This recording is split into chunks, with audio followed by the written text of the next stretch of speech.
Hello, welcome to Poetry Changes Lives, my book of poetry, history and a thought for the day, all in one book. Here we are. Here's the hardcover version. There's a paperback version I can show you as well today. There we are. You can get them both at the website, poetrychangeslives.com. You know, I think it makes a great present. You could give an Easter present. What about that? Easter's coming up in a couple of weeks' time.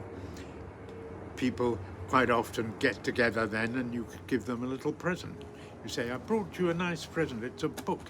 Every day of the year you can dip into it and get a short poem, a little bit of information and a thought for the day. And there aren't many books do that, you know. And people really quite like it. It's an original sort of present to give your friends or your loved ones or your colleagues at work, anyone you feel inclined to give something to. We should give more, I think.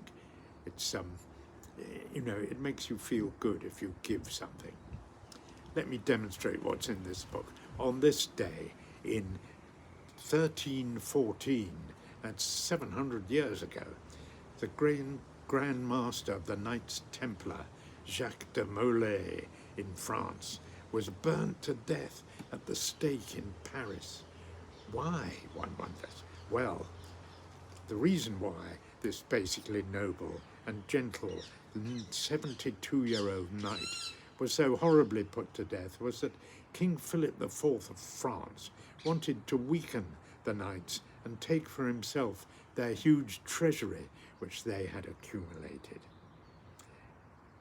Behind that, though, was the fact that the Crusades hadn't really worked in a lasting way. In 1291, the great Crusader castle of Acre on the coast in the Holy Land fell to the Saracens, and eventually the whole Holy Land was lost. And the Crusaders, which the Templars primarily were driven out of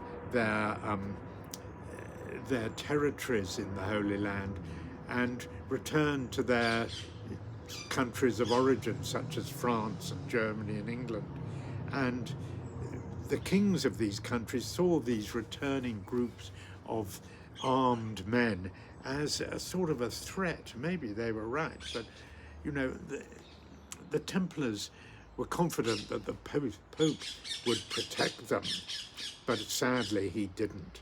And King Philip of France trumped up charges of heresy against them and put a lot of them in prison. Some of the knights confessed to heresy under torture, but many did not.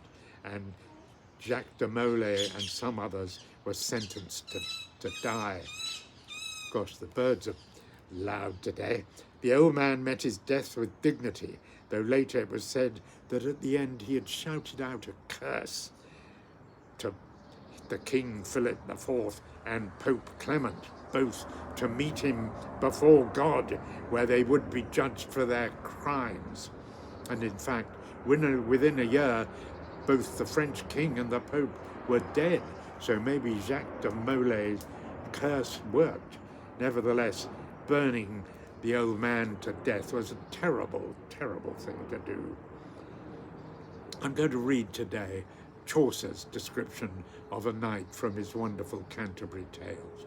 If you don't know those Canterbury Tales, they're a brilliant picture on the medieval world in England in the 13th, 14th centuries. Really wonderful. This is his description of the knight. A knight there was, and what a gentleman, who from the moment that he first began to ride about the world, loved chivalry, truth, honour, freedom, and all courtesy.